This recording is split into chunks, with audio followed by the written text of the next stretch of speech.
itu bulan Rajab. Mulai istiqomah itu Sya'ban. Ramadan itu tinggal metik, Syawal ditingkatkan.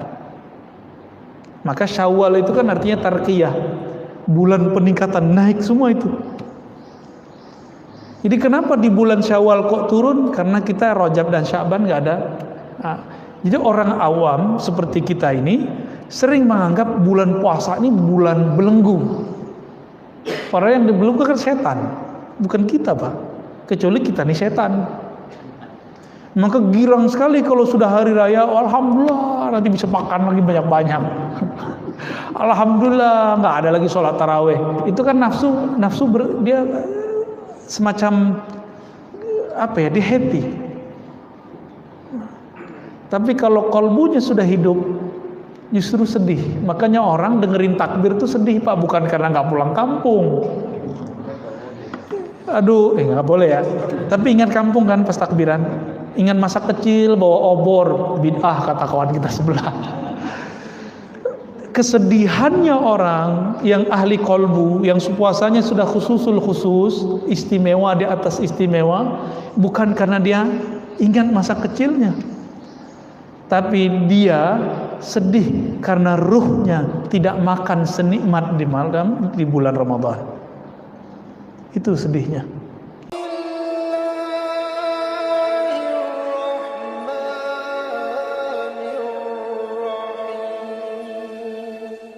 Kalau versi hadis, sumu li ru'yatihi wa aftiru li ru'yatihi. Puasalah karena melihat bulan, berbukalah berhari rayalah ya. Aftiru itu Idul Fitr. Berhari rayalah karena melihat bulan. Inilah lucunya Indonesia, tapi itu unik, perlu dikaji kembali.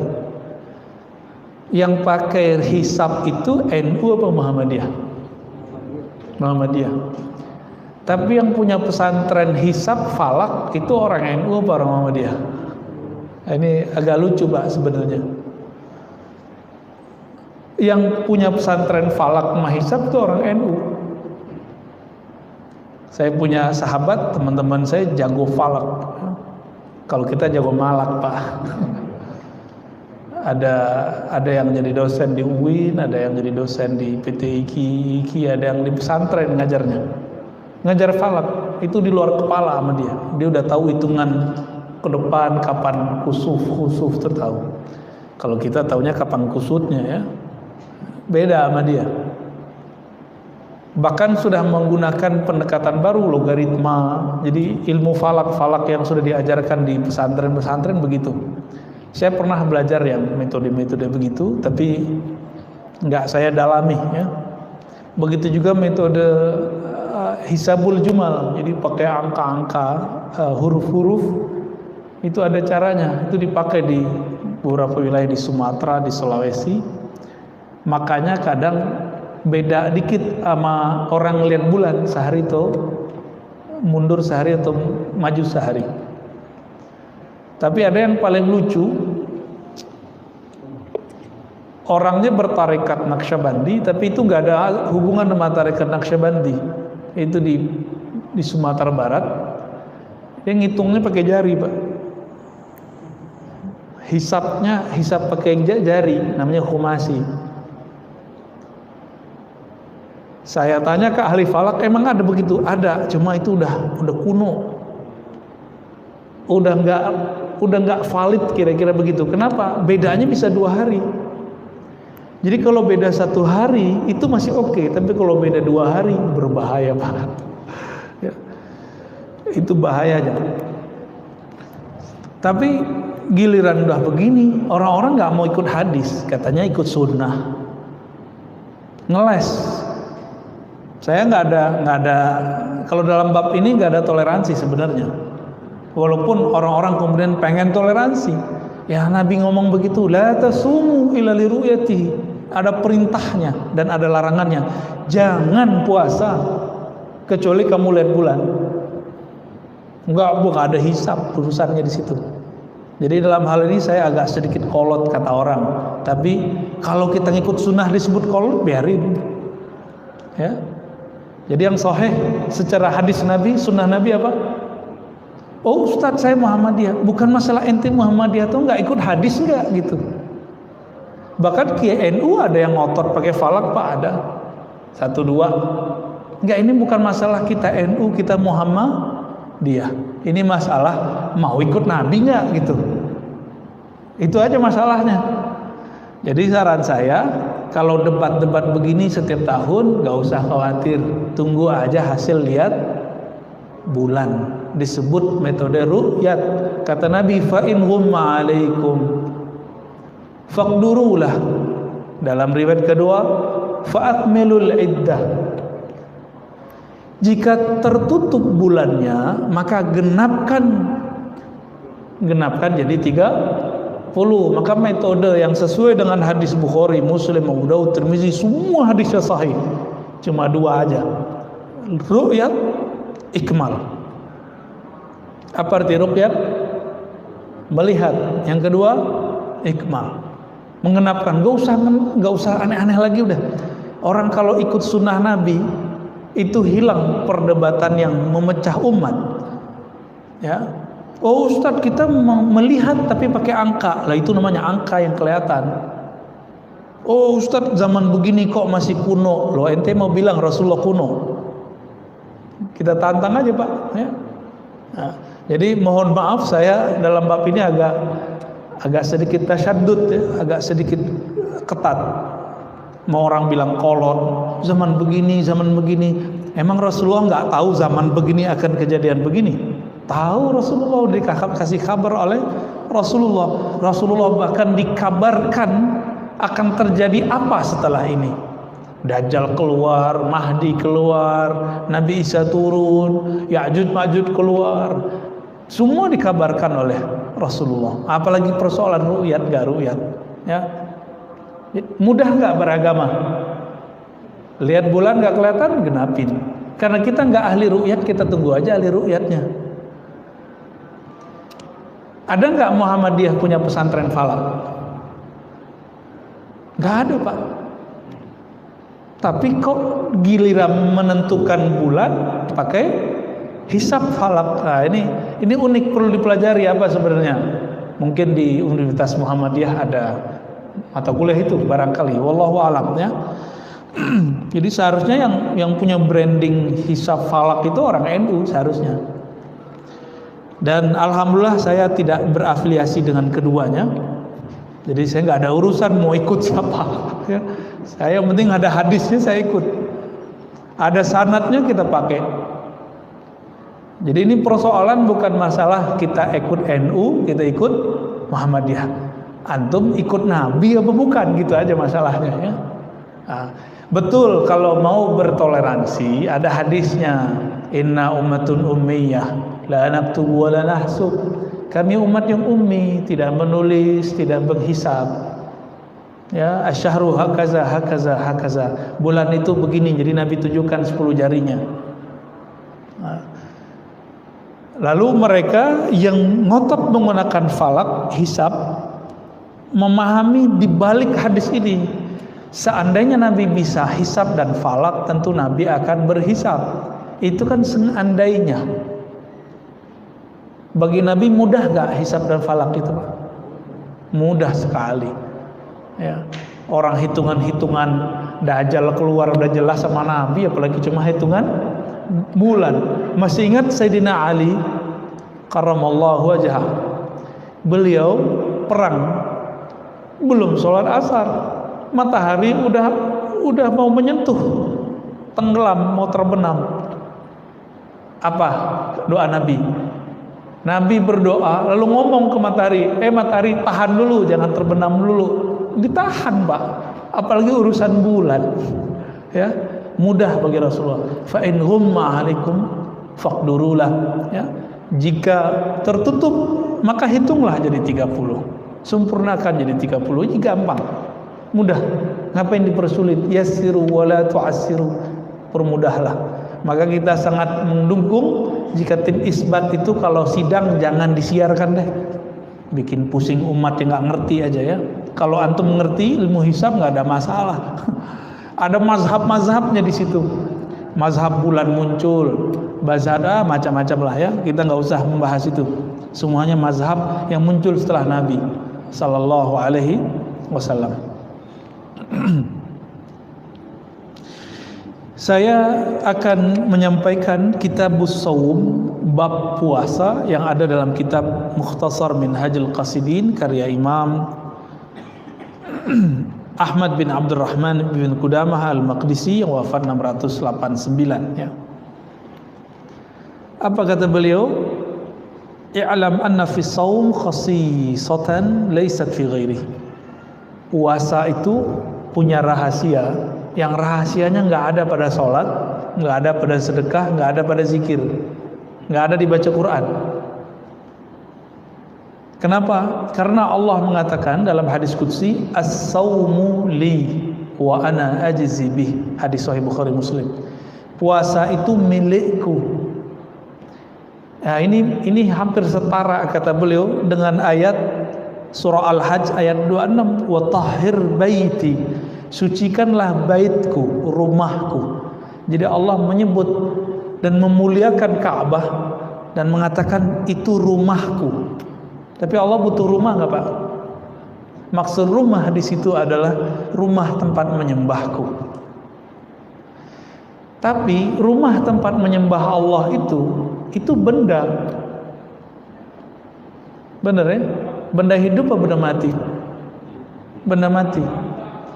Benda mati itu dia menjadi bernilai ketika ada orang yang sholat di dalamnya. Tubuh ini dia punya riyadhah, punya amalan yang nggak bisa dilihat orang. Kalau saya sholat kelihatan nggak sama orang, baca Quran kedengeran sama orang, jalan ke masjid kelihatan sama orang. Kalau kita puasa nggak ngasih tahu orang bakal tahu nggak? Istri kita nggak bakal tahu, pasangan kita nggak akan tahu, tetangga kita nggak tahu, bahkan mungkin ya apapun makhluk di sekitar kita nggak akan tahu kita ini lagi puasa atau bukan. Sampai kita bilang maaf aku lagi puasa, gitu. Tapi Nabi mengajarkan jangan ngaku puasa dalam bab sembarangan.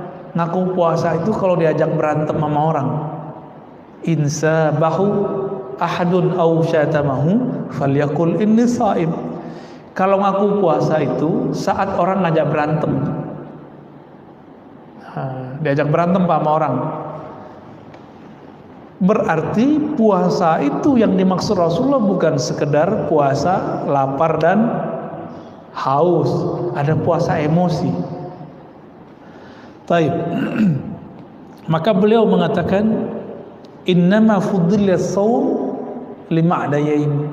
Puasa itu Allah tinggikan, Allah utamakan karena dua hal.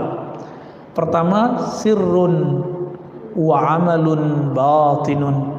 Puasa itu amal sir, amal yang rahasia.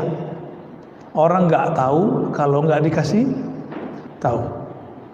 Wa amalun batinun itu amal batin. Maka orang-orang yang ingin mengolah batinnya dia harus puasa. Kenapa orang Islam hari ini kurang tajam, kurang peka kolbunya? Karena jarang puasa. Firasatnya nggak bisa ditangkap. Kita dapat firasat, tapi kita nggak ngeh. Ini bener nggak nih? Ya. Kenapa? Karena kurang puasa. Di luar sana ada orang nggak bersyariat, bahkan nggak beragama, tapi dia rajin tirakat puasa. Kadang lebih tajam daripada kiai. Pernah lihat? Pernah dengar? Itu bukan karena kenapa-kenapa, emang begitu. Dan itu pernah ditanyakan kepada Sayyidina Nabi Rasulullah SAW. Kenapa ada ahli kitab kok tajam firasatnya? Nabi mengatakan as-shaum, karena puasa. Jadi puasa ini amal dahsyat, ya, bisa menutupi kesalahan. Makanya Nabi Adam dulu sujud 40 hari 40 malam nggak makan nggak minum. Ada yang kuat begitu nggak Pak? Tapi wajar, Nabi Adam tubuhnya tubuh surgawi, nggak makan nggak minum juga nggak masalah 40 hari. Kita 4 jam udah langsung bingung ya, Ini nggak tahu nih nasi apa nih hari ini nih. Kebuli lagi? Bukan ya, membuli kali Pak. Syukran. La yarahul khalqu wa la yadkhuluhu riya. Tidak ada makhluk yang melihatnya sehingga riya tidak mempunyai tempat pada puasa. Kalau sholat masih bisa riya nggak? Masih Pak. Coba aja cek sendiri. Kalau rukunya, sujudnya lebih lama di masjid, di rumah ngebut, itu ciri-ciri riya. Ciri-ciri riya harus dibenahin tuh. Tapi kalau sujudnya di rumah, sujudnya di sini sama panjangnya, insya Allah ini udah mulai stabil. Riyanya bisa dihalau. Riya ini kan perasaan dilihat orang.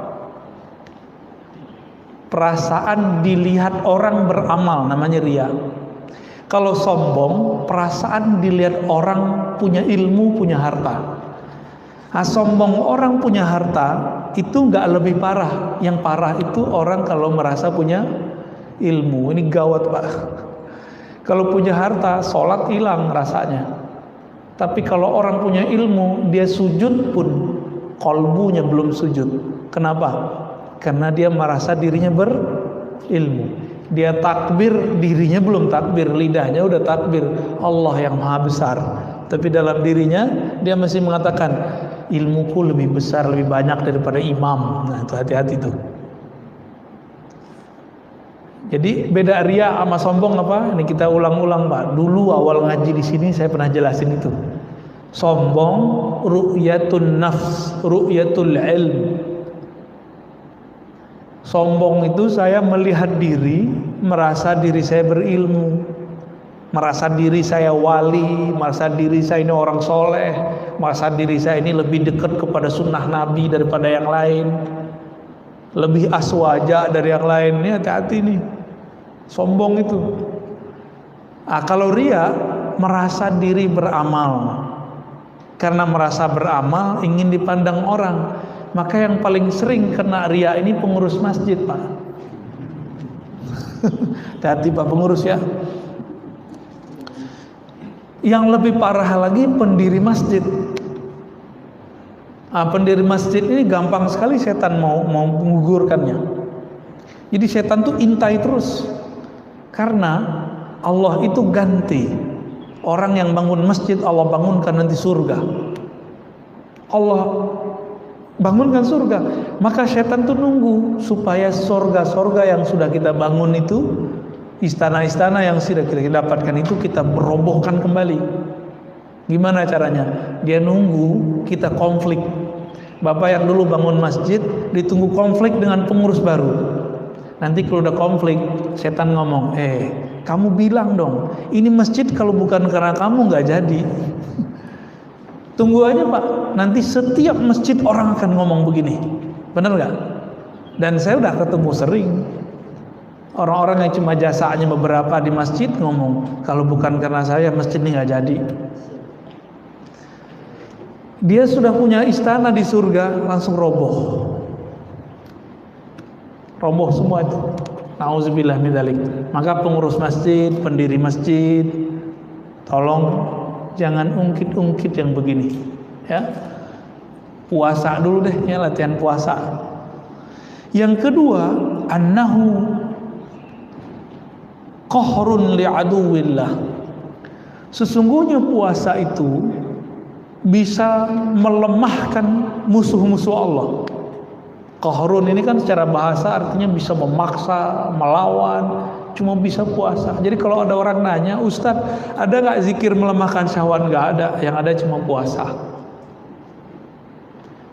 Kok begitu? Jadi kalau antum nih baca Quran, khataman, zikir 1000-an, mata masih bisa jelalatan Pak. Serius. Syahwat tambah menjadi-jadi. Karena zikir mazakar itu beda tipis saja, za sama zi. Serius. Maka kiai itu banyak istrinya, wajar, zikirnya kuat, yang satu lagi kuat juga. Obatnya cuma satu, saum, puasa.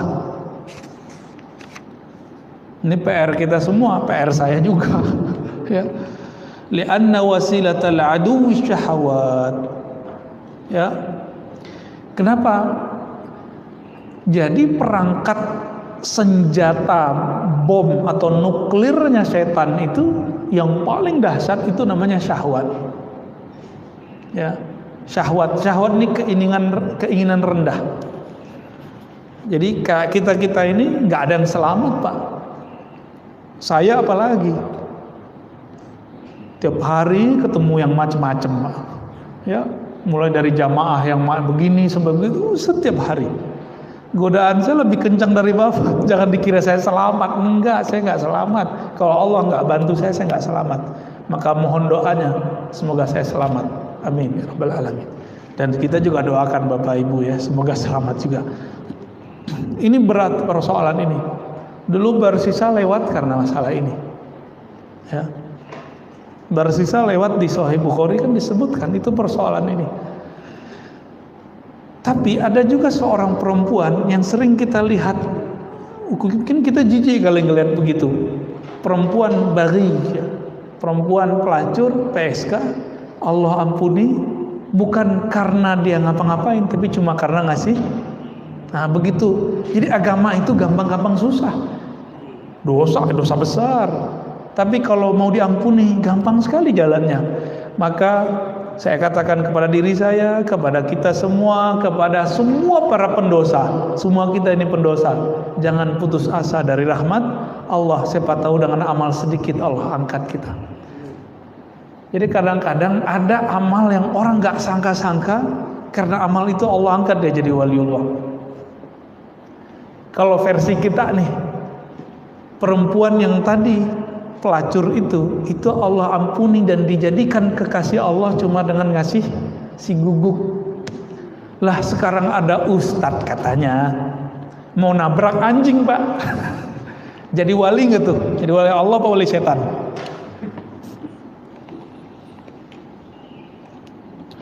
Innama tuqawwi syahawat bil akli atau tuqwa syahawat bil akli wasyurb. Syahwat itu hanya bisa dikuatkan dengan makan dan minum. Benar ya? Iya. Wah, jujur aja lah Pak ya. Dulu kawan-kawan kita yang ya jadi ustadz ini punya rahasia nih saya sebutin ya. Itu kalau ngomong ketemu Pak, nggak ngomong-ngelin ilmu, itu makan tiap hari. Jadi para ustadz kiai itu kalau ketemu, kalau diawali dia ngomongin kasyafat, kasyaf langit. Kalau dia kiai ahli ilmu biasa ngomongin syahwat, urusan poligami. Nih serius nih Bapak ya. Serius. Terus kalau istrinya banyak gimana? Ngomongin syarabat, apa obat penguat. Makanya kiai-kiai itu kalau udah ketemu, aduh ngomongin obat kuat mulu Pak. Kalau yang banyak posnya ya, maaf ya Pak Kiai. Madamat ardus syahawat mukhassabah, fasyayatinu yataraddaduna ila dhalikal mar'a. Selama lahannya syahwat ini disuburkan dengan makan dan minum, maka setan pun gampang nyangkulnya. Gampang setan nyangkulnya. Wa yatruku syahwat wa yutraku syahwat tudiku alaihimul masalik. Jadi dengan meninggalkan syahwat, mengurangi makan dan minum, ini bisa melemahkan darah. Jadi ternyata syaitan itu mengalir di darah, benar ya?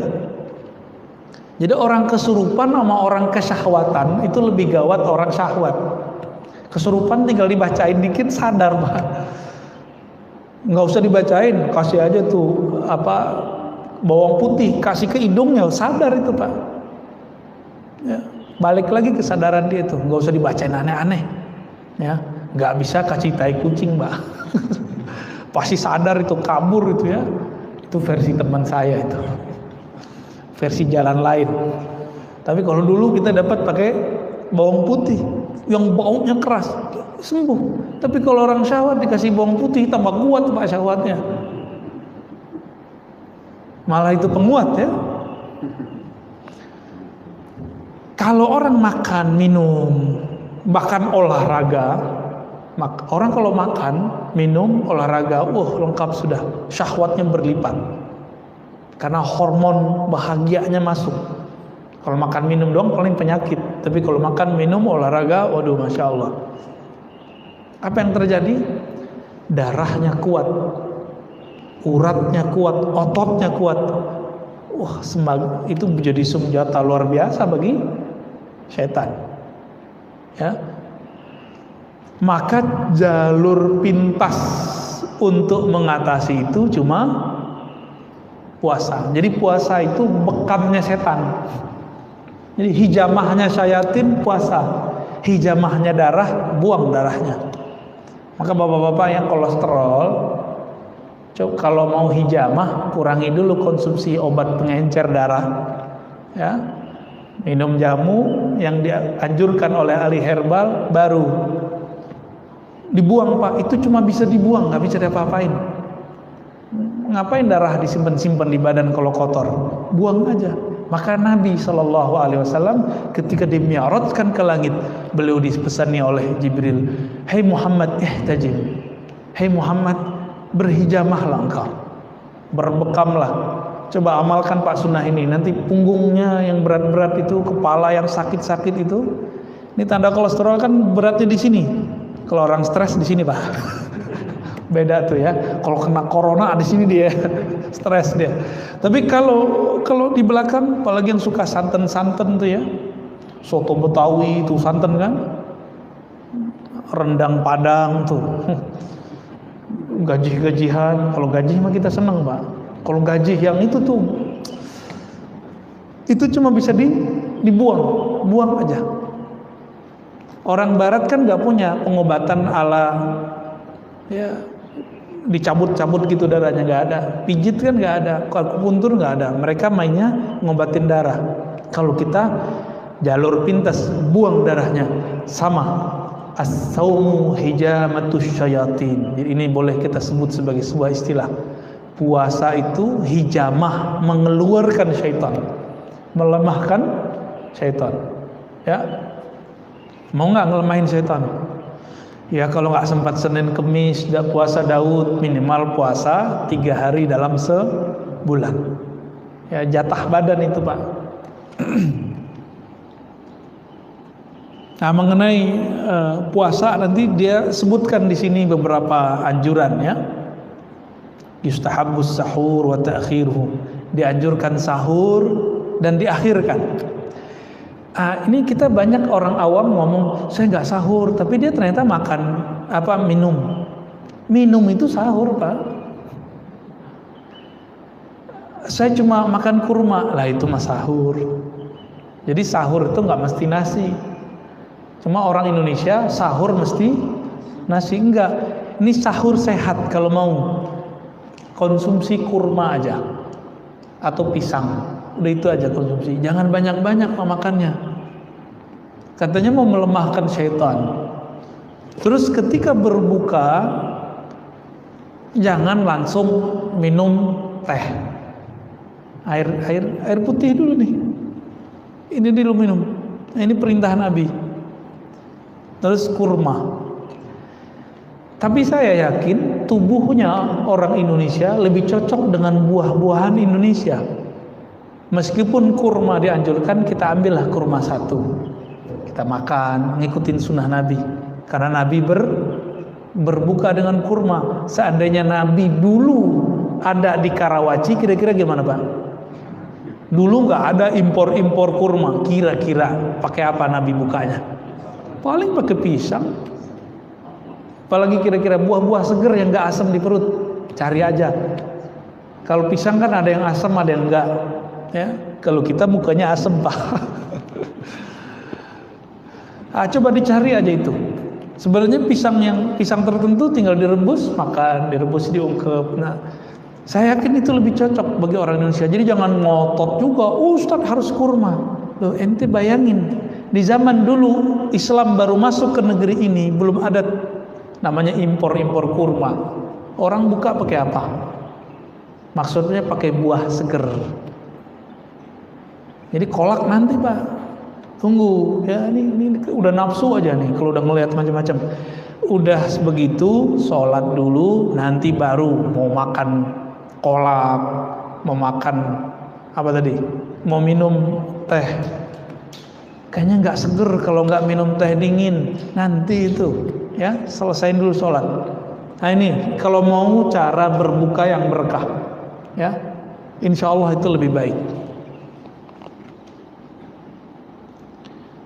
Wa ta'jilul iftar wa ayyaftura 'ala tamr, ya, mendahulukan berbuka dan berbuka dengan tamar. Nah, ini karena tamar kurma itu dulu paling mudah, ya.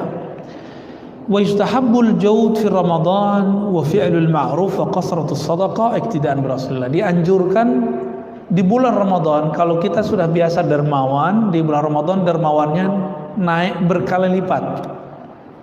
Jadi jangan pelit bulan Ramadan, banyak-banyakin. Kenapa? Karena Nabi kalau bulan Ramadan itu duit masuk itu keluarnya secepat masuk. Masuk keluar, masuk keluar. Wah, starter kita gimana? Lah, masih bilang gimana matematikanya, masih matematika insan, belum matematika ilahiyah. Ya.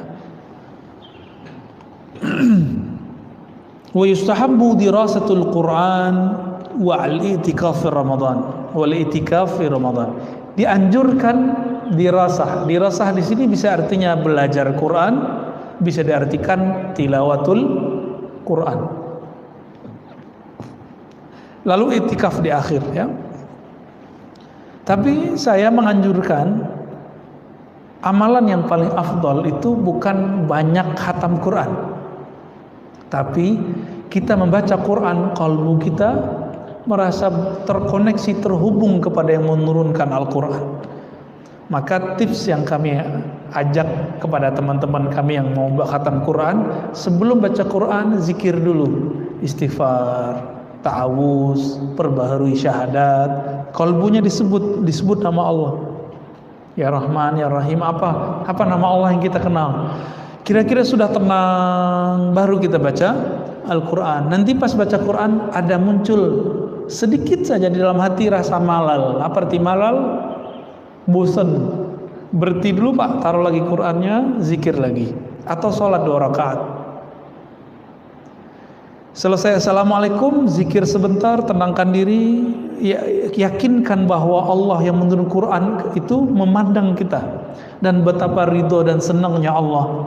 Risalah-risalah cintanya yang bernama Quran dibaca oleh hambanya.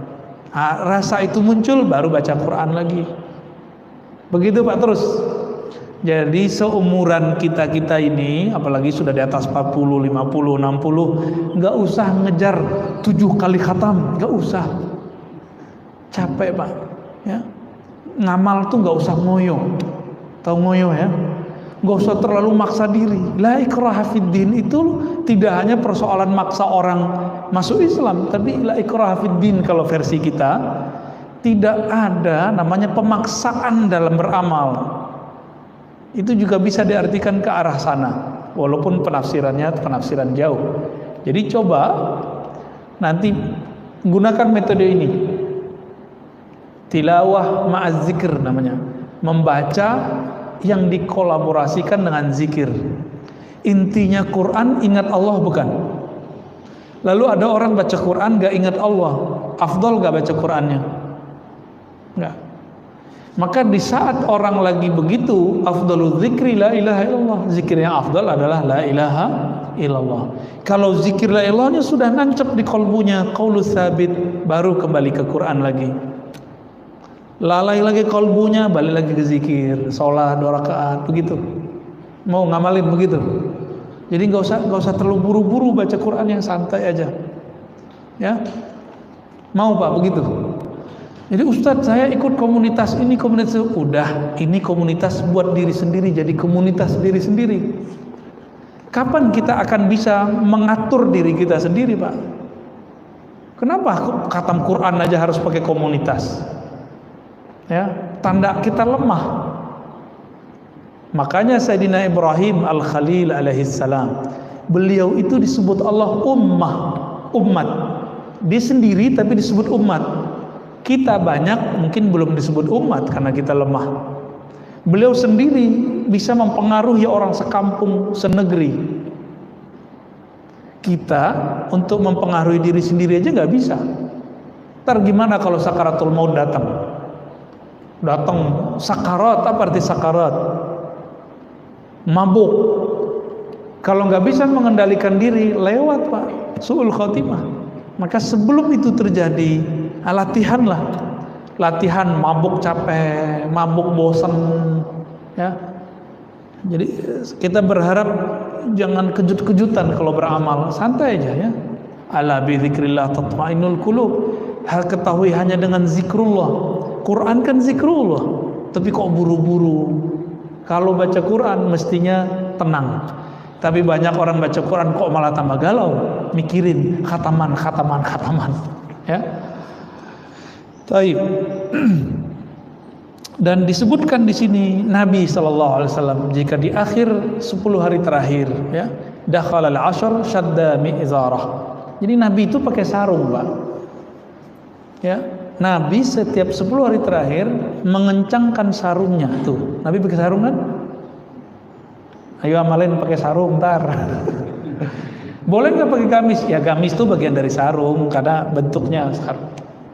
Coba amalkan sunnah sarung hari ini, besok mau gamis, besok pakai celana gitu.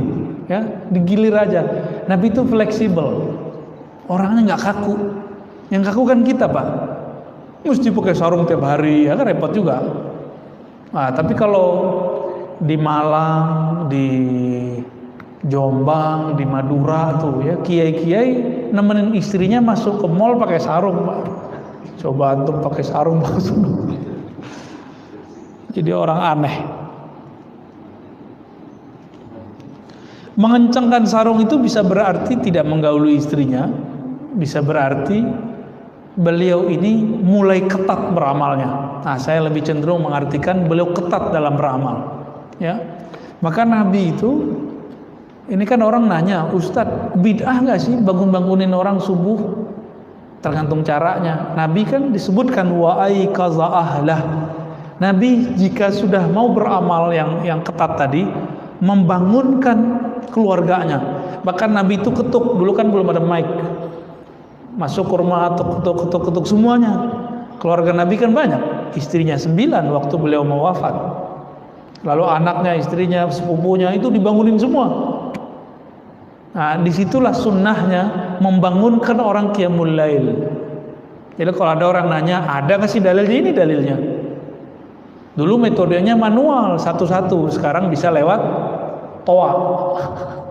Ya, bukan tua Pak ya, toa. Pakai sound, pakai mikrofon. Yang penting jangan ugal-ugalan. Ini masjid Baitullah, rumah tempat menyembah Allah. Maka ini hati-hati Pak, nanti anak-anak muda jangan sampai nggak beradab ketika dia membangunkan orang di masjid. Gimana? Nah itu nggak benar itu. Nah, diajarin. Ya, ini kasihan Pak, jangan diganggu ya. Biarin aja, biarin. Annahu kinayatun anil jidd wa tashmir, anil jadd wa tashmir fil amal, ya. Ini maknanya adalah mengetatkan amal. Dan bagian nomor 2 terakhir, jadi ada 2 poin lagi. Imam Ghazali yang merupakan sumber kitab ini, Imam Ghazali punya kitab Ihya, diikhtisar oleh Ibnul Jauzi. Ibnul Jauzi diikhtisar lagi oleh Ibnu Qudamah Maqdisi. Membagi kelas salat saum itu menjadi 3, dan kita nanti akan sering dengar ustadz berceramah di bulan puasa nanti mengenai pembagian ini. Tapi saya nggak mau teoritis, nanti kita langsung tunjukkan prakteknya ya. Yang pertama saumul awam, saumul umum, puasa orang umum. Puasa umum itu puasa dari makan, minum, dan jima. Cuma itu. Tapi matanya jelalatan, telinganya masih suka gosip, lidahnya masih suka cari lawan. Nah, maka nih aktif sosmed yang beda-beda paham, udah stop dulu deh ya. Ustadz, saya nggak bertengkarnya pas puasa, malamnya saya tengkar lagi di sosmed. Ya sama aja. Tujuan puasa kan biar setelah puasa selamat.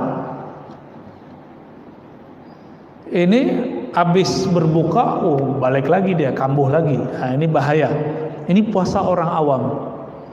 Orang awam, shaumul umum, dia berpuasa hanya untuk mengurangi makan, minum, jima. Nah, kita mau sampai tahun kapan Pak begini-begini mulu? Ya, mau nggak naik kelas? Mau? Nah, sekarang jangan cuma lapar sama dahaga, sama jima. Sekarang ditambah puasa anggota tubuh dari maksiat. Mulai puasain mata. Itu kalau buka YouTube kan ada iklannya macam-macam Pak, berarti kurangin dulu nonton YouTube-nya ya. Saya mau nonton Ustadz di YouTube, nggak usah dulu deh, tar aja, cari yang nggak ada iklannya, cari yang channel yang nggak ada berbayarnya, monetize-nya, kan bisa kita cari, kan kelihatan, ya, kelihatan ada kuning-kuningnya itu ya.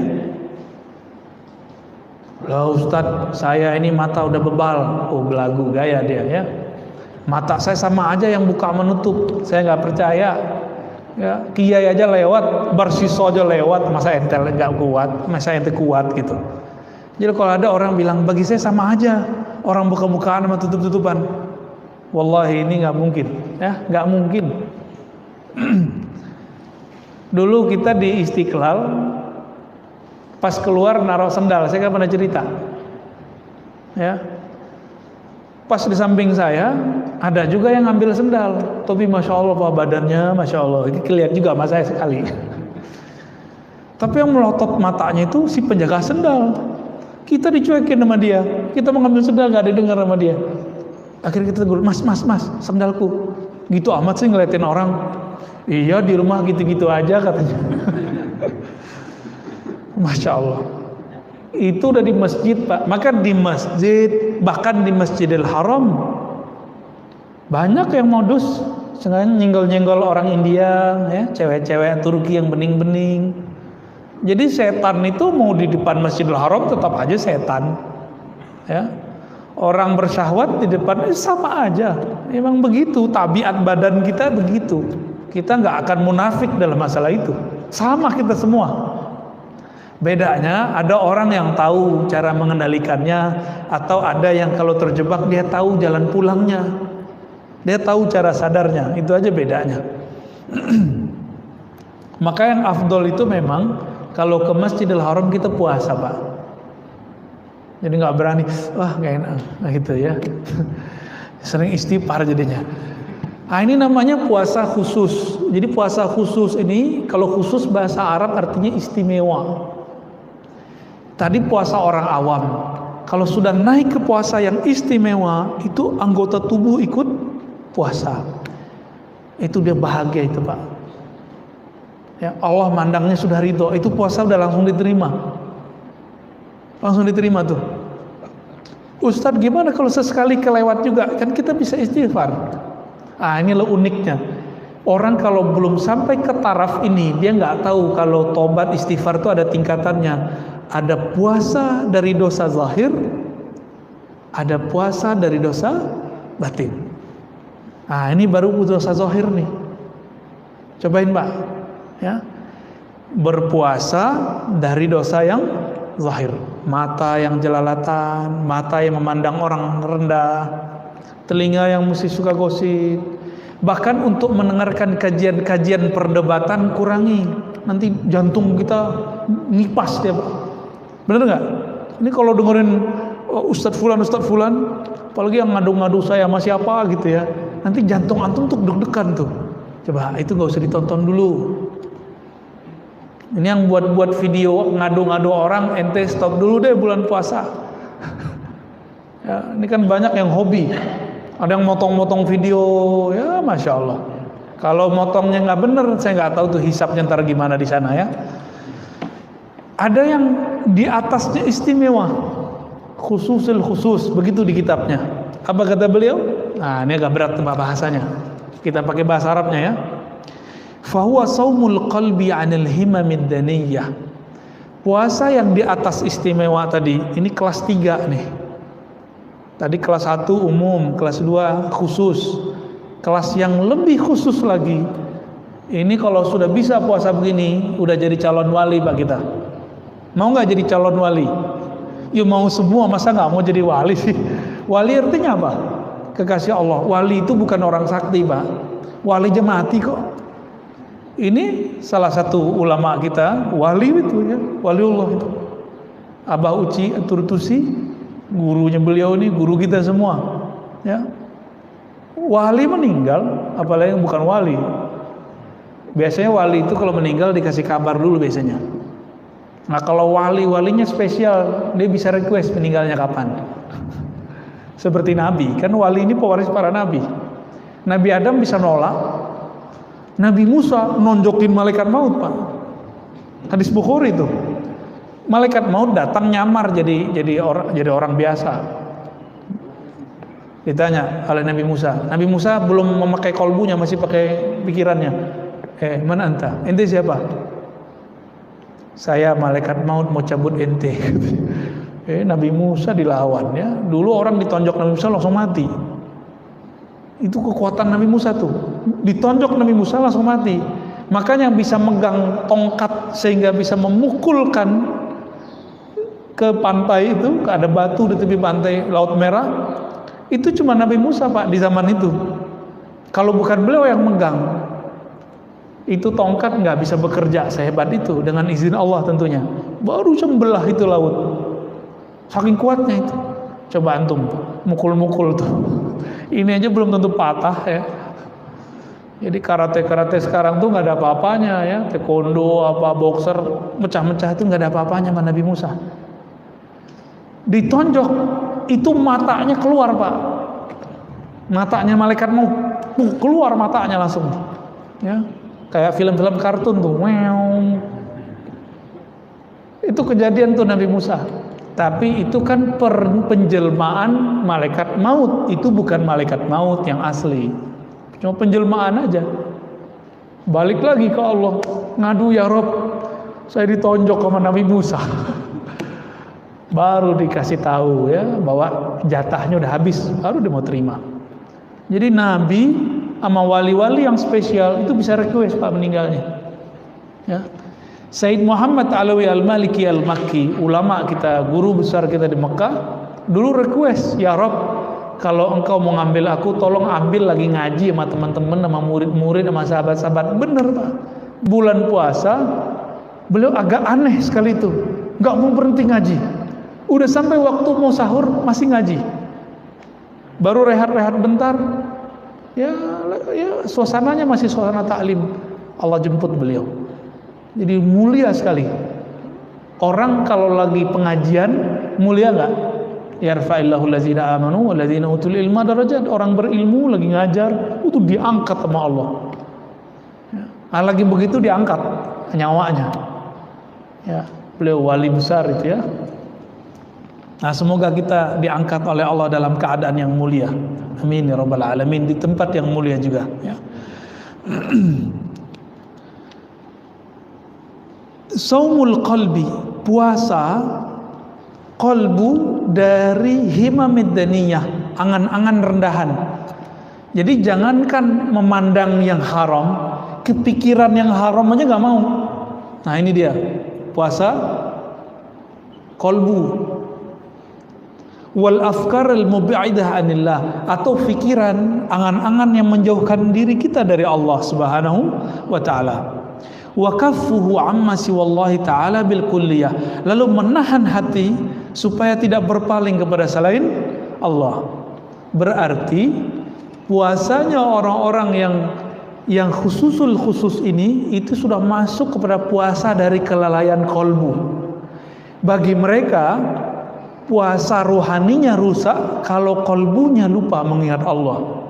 Maka saya ingat dulu waktu masih kecil, umur 12 tahun, saya datang ke salah satu guru saya yang ahli zikir. Apa kata dia? Ente tahu nggak bocah? Wali Allah itu kalau lupa sedetik saja, satu nafas saja mengingat Allah, mereka tobat. Dulu nggak kebayang, Pak. Maksudnya apa? Dikata guru kita. Pas baca kitab Imam Ghazali, faham kita. Oh ini ternyata maksudnya.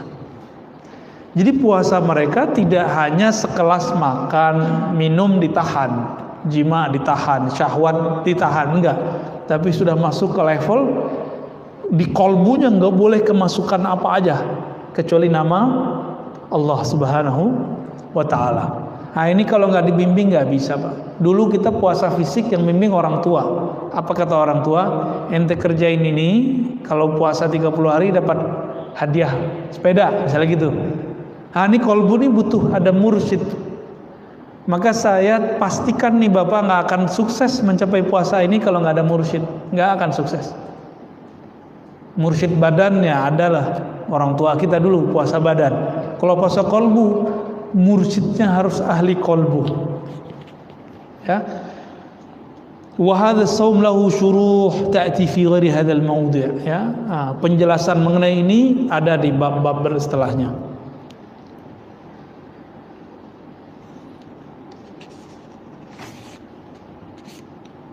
Nah, ini penjelasannya banyak. Kita langsung ke persoalan terakhir.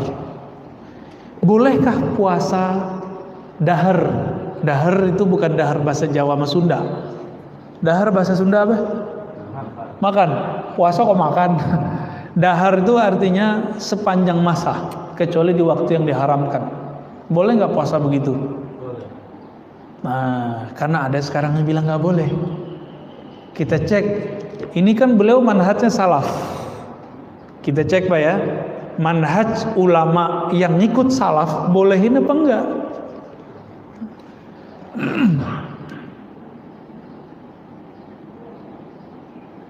Fa amma shaumud dahri fa fi afradi Muslim min hadits Abi Qatadah anna Umar radhiyallahu ta'ala anhu sa'ala an-nabi sallallahu alaihi wasallam faqala kaifa man yasumud dahr kullah qala la sama wa la aftar illa yasum lam yuftir.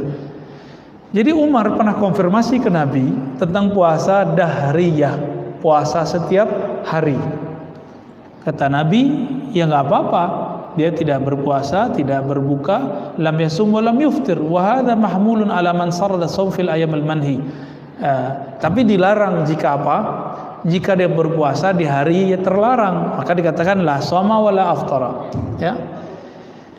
Lalu dikatakan di sini faqad ruwiya an Hisham bin Urwah anna abahu kana yusridu shauma wa kanat Aisyatu tusarrid. Jadi ada ulama salaf di kalangan sahabat dan tabi'in itu berpuasa hampir tiap hari kecuali di hari yang haram. Yang haram apa aja? 2 hari raya. Ya. Terus hari tash udah Pak beres. Berarti cuma dua time. 2 time itu 5 hari. Hari raya Idul Fitri, hari raya Idul Adha, lalu tasyrik 3 hari. Udah 5 hari doang. Di luar itu kita boleh nggak berpuasa setiap hari? Dijawab oleh beliau, ya boleh. Kenapa? Karena Aisyah melakukan itu. Sayyidah Aisyah ini setelah Nabi wafat beliau puasa tiap hari. Masa orang Syiah nuduh beliau ini pelacur, Pak? Jadi orang-orang Syiah ini lagi berebut nih sama Wahabi di Indonesia. Hati-hati Pak antar ya. Orang Syiah berebut sama Wahabi di Indonesia. Itu Suriah, isu Syiah sama Sunni, Syiah Wahabi sudah berhasil. Irak hancur. Tinggal Indonesia, negara Islam terbesar yang mesti kita jaga. Dan masjid ini jadi bentengnya Pak. Jangan kemasukan di masjid. Kemasukan orang-orang yang mau memperebutkan negeri ini, yang sudah ahlu sunnah dari dulu. Ya. Oh kita nggak mengkafirkan Syiah, enggak. Kita nggak mengkafirkan Wahabiyah, enggak. Kita berbeda sama Syiah karena Syiah menghujat para sahabat Nabi. Menghujat Sayyidah Aisyah yang setelah Nabi wafat dia berpuasa tiap hari. Hujatan mereka apa? Aisyah ini fahisyah, pelacur gitu. Nauzubillah min dzalik, ya. Pelaku maksiat, mesum, begitu kata mereka. Waras gitu. Nabi wafat di pahanya Aisyah, Pak. Itulah tubuh paling mulia. Jika ada tanah Makkah Madinah diinjak oleh Rasulullah jadi mulia, maka tubuh Sayyidah Aisyah adalah tubuh paling mulia. Anas bin Malik didatangi oleh orang. Apa kata orang ini? Wahai Anas, mana mata yang dulu matamu melihat Rasulullah? Kata dia, ini mata saya. Izinkan aku menciumnya. Dicium Pak, cuma karena ngelihat Nabi. Ada sahabat yang dulu diludahin mulutnya sama Rasulullah. Ada yang dia makan sesuatu dari darahnya Nabi, dari bekasnya Rasulullah. Itu sahabat datang minta berkah. Minta berkah Pak.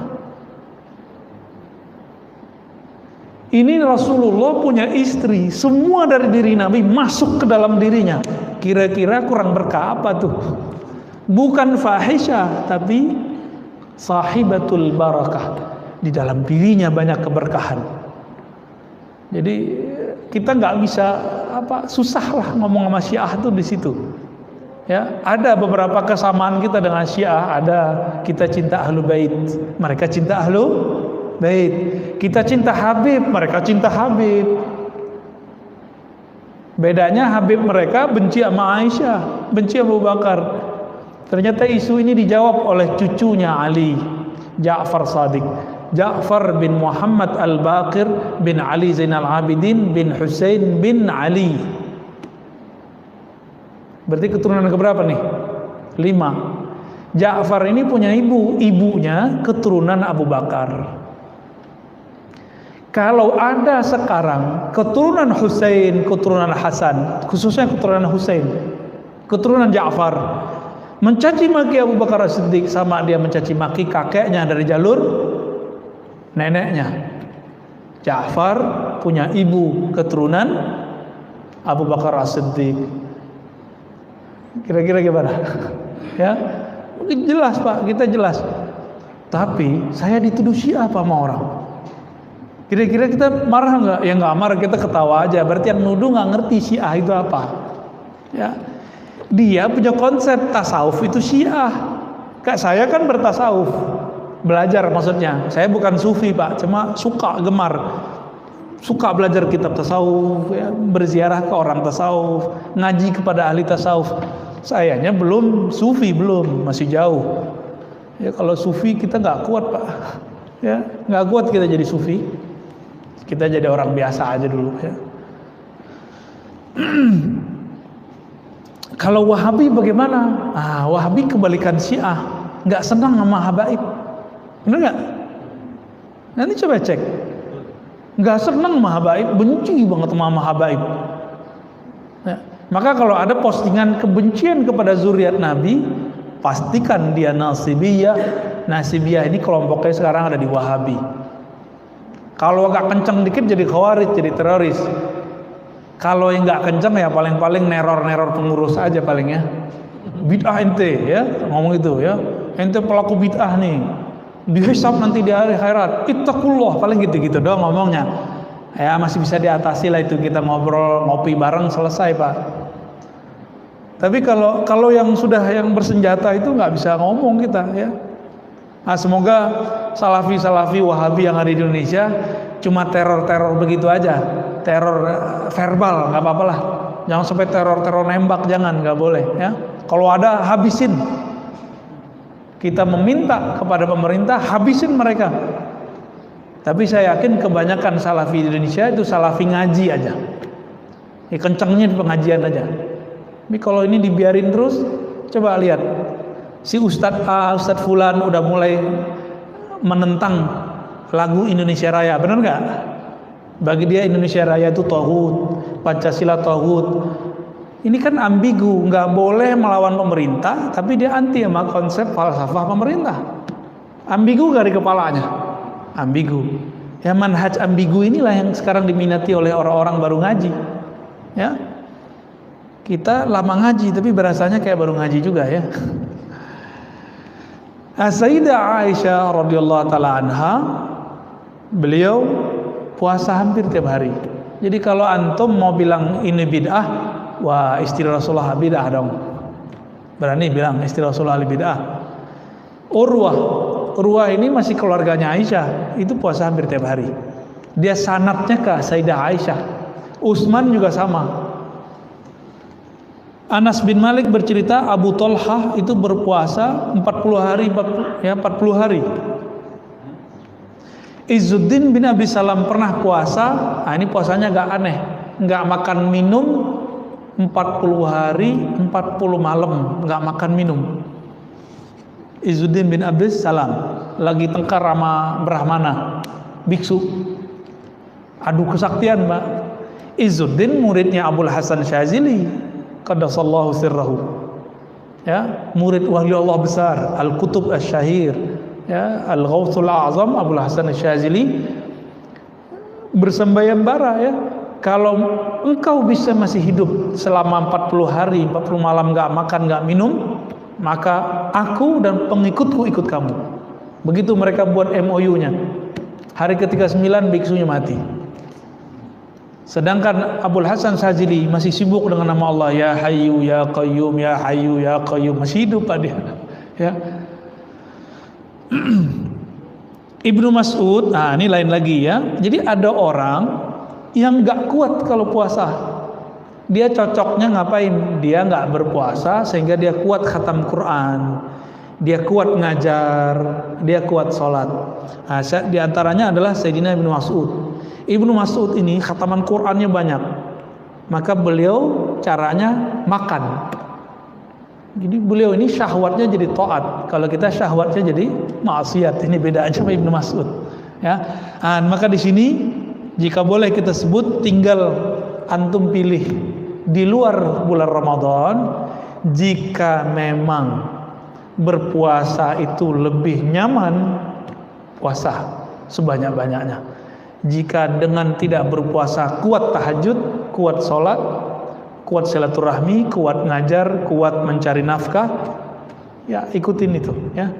Dan luruskan niat kita berpuasa bukan pengen naik pangkat, anaknya biar baik, bukan, kerjaannya lancar, enggak, tapi berpuasa lillahi ta'ala, ya. Maka benarlah hadis tadi yang pembukaan kita, as-saumuli, puasa itu hanya karenaku. Di luar itu puasanya sama kayak biksu, sama kayak pendeta di luar kita, sama kayak orang-orang kanuragan. Puasa kita bukan puasa itu, puasa kita karena Allah Subhanahu wa ta'ala. Semoga kajian ini adalah prakondisi kita sebelum masuk Ramadan. Allah terima puasa kita di bulan ini, Allah panjangkan umur, Allah pertemuankan kita dengan Lailatul Qadar, amin ya rabbal alamin. Gimana Pak, udah? Mau ada tanya jawab? Mau debat? Ya, fadal.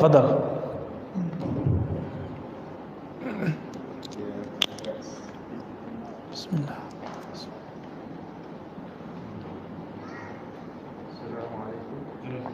Assalamualaikum. Silakan, ada yang mau bertanya, mau menjawab. Oh, yang pakai celana nih. Ya, silakan Mas.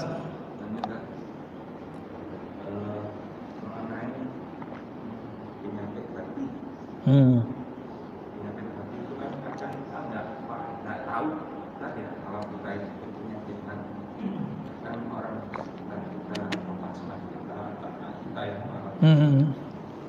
Bisa nggak kita Diagnosa. diagnosa? Ya. Yang pertama, terus yang kedua, dua pertanyaan. Yang kedua, kenapa setelah bulan Ramadan itu kadang amal kita malah nggak seperti bulan Ramadan Turun. Ya. Cara medical check up terhadap kolbu gitu ya. Jadi ada cara awal sebelum kita berguru kepada ahli kolbu, ada cara ceknya. Ini saya perlu nggak nih berguru kolbu saya ini? Cara ceknya gampang. Zikir iku kayak orang Jawa. Zikir itu bikin tenang bukan? Antum zikir nggak dapat tenang, berarti kolbunya ada penyakit. Oke, satu. Sholat itu lezat nggak? Sholat itu paling lezat Pak. Dari semua amalan yang ada, sholat itu paling enak. Sholat tuh ngedet, kalau bahasa kitanya, ngedet sama Allah, ngedet sama kekasih. Seneng nggak? Seneng banget kita, ya. Maka itu waktu ditunggu-tunggu. Tapi kalau sudah malas nunggu waktu sholat, berarti kolbunya ini mulai penyakit. Tapi ada yang kadang berpenyakit, kadang sehat. Saya yakin yang hadir subuh ini merindukan subuh, bener gak nih? Kayaknya nggak juga ya. Merindukan subuh gak sih? Ini kabar gembira aja. Antum yang merindukan subuh itu nurul barakat, nurul keberkahan lu masuk tuh ke kolbu tuh dari kemarin, dari tahun-tahun sebelumnya. Itu Pak, suasana itu yang bikin kita rindu setiap subuh.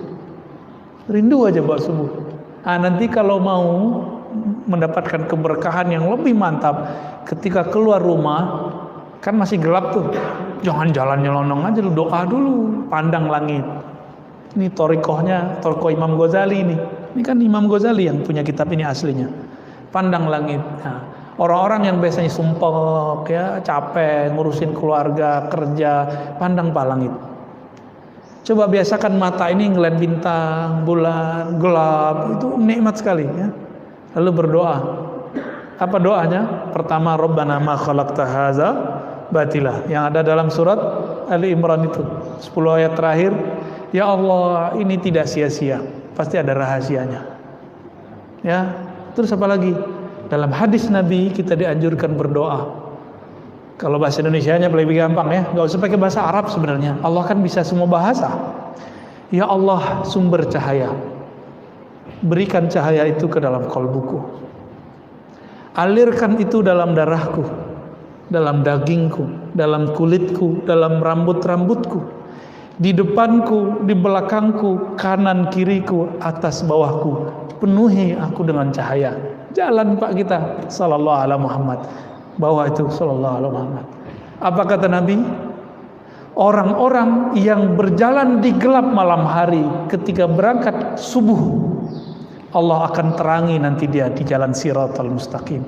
Maka orang-orang yang rajin di sholat subuh ke masjid, itu dia melihat Siratal Mustaqim itu terang Pak. Apa makna lain di situ?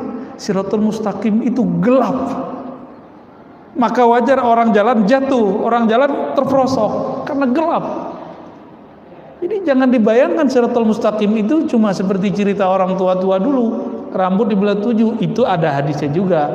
Ini rambut tapi kecil sekali. Itu bagi orang yang tadi nggak punya amalan subuh. Kalau subuh udah beres, biasanya zuhurnya gampang, asarnya gampang, maghribnya mudah. Tunggu isya'nya. Isya itu latihan munafik sama nggak munafik. Tapi jangan bilang tetangga kita nggak datang isya nih, makanya munafik. Nggak begitu. Hadis itu untuk kita. Nah, sholat isya terasa apa? Terasa berat atau terasa rindu nggak sama sholat isya? Kalau ada perasaan masih berat mau sholat isya, berarti kolbu ada sakitnya, ada penyakitnya. Nah itu kalau masalah ibadah. Jadi ibadah itu makanan rohani. Jika kolbu ini tidak bisa menikmatinya, berarti ada sariawan di kolbunya. Nah, itu harus diobatin Mbak. Kalau sudah kronis ya datang ke ahlinya. Kalau enggak ya cukup ikut pengajian-pengajian umum. Sehat ya insya Allah. Tapi kalau sudah lama itu gimana? Harus diobatin. Dan dia itu obatnya zikrullah. Zikrullah ini resepnya ada pada ahli qalbu. Itu sebabnya ahli zikir itu kalau lagi menerapi murid itu zikirnya sekian kali. Itu lagi terapi itu. Bukan buat agama baru, bukan. Ya. Dan ciri karakter yang kedua, nah ini karakter batinnya. Kalau tadi kan kita ke dalam, sekarang keluar. Saya ngelihat ada orang dapat rezeki, perasaan gelisah Pak. Nah ini berarti kolbunya penyakit tuh. Sama-sama kerja, sama-sama masuk satu tim, dia dipromosikan kita enggak, dia naik gaji kita enggak. Ada perasaan gelisah. Ini beda 100.000, 500.000, 1 juta aja di kantor itu rame loh Pak. Dalam hati itu bisa berkecamuk gitu. Bener nggak? Tuh pengalaman nih kayaknya ya. Yang dulu pernah ngantor lah, pernah jadi karyawan dulu, pasti ngerasain yang saya maksud. Maka emang enak kalau bukan karyawan Pak ya. Jadi nggak tahu apa yang terjadi di luar. Bapak Ibu Saudara ikhwan akhwat fillah, itu namanya penyakit iri. Penyakit iri. Penyakit iri itu obatnya cuma zikir la ilaha illallah. Tiada yang mengirim rezeki kecuali Allah. Allah mungkin nggak salah kirim rezeki, nggak mungkin. Malaikat mungkin nggak salah sebut nyawa, Pak, nggak mungkin. Jadi nggak usah khawatir sama masalah-masalah yang begitu ya. Taib. Yang kedua tadi apa pertanyaannya? Oh ya, kenapa setelah Ramadan kita kok kayak nurun gitu ya? Karena sebelum Ramadan kita tidak pernah istiqomah beramal. Maka Imam Ibnul Jauzi menukil amalan ulama salafus soleh. Dulu ulama salafus soleh itu mulai rajin itu bulan Rajab, mulai istiqomah itu Sya'ban, Ramadan itu tinggal metik, Syawal ditingkatkan. Maka Syawal itu kan artinya tarqiyah, bulan peningkatan, naik semua itu. Jadi kenapa di bulan Syawal kok turun? Karena kita Rajab dan Sya'ban nggak ada. Jadi orang awam seperti kita ini sering menganggap bulan puasa ini bulan belenggu. Orang yang dibelenggu kan setan, bukan kita, Pak. Kecuali kita nih setan. Maka girang sekali kalau sudah hari raya, alhamdulillah nanti bisa makan lagi banyak-banyak. Alhamdulillah nggak ada lagi sholat taraweh. Itu kan nafsu dia semacam apa ya, dia happy. Tapi kalau kolbunya sudah hidup, justru sedih. Makanya orang dengerin takbir tuh sedih, Pak, bukan karena nggak pulang kampung. Aduh, nggak boleh ya. Tapi ingat kampung kan pas takbiran, ingat masa kecil bawa obor, bid'ah kata kawan kita sebelah.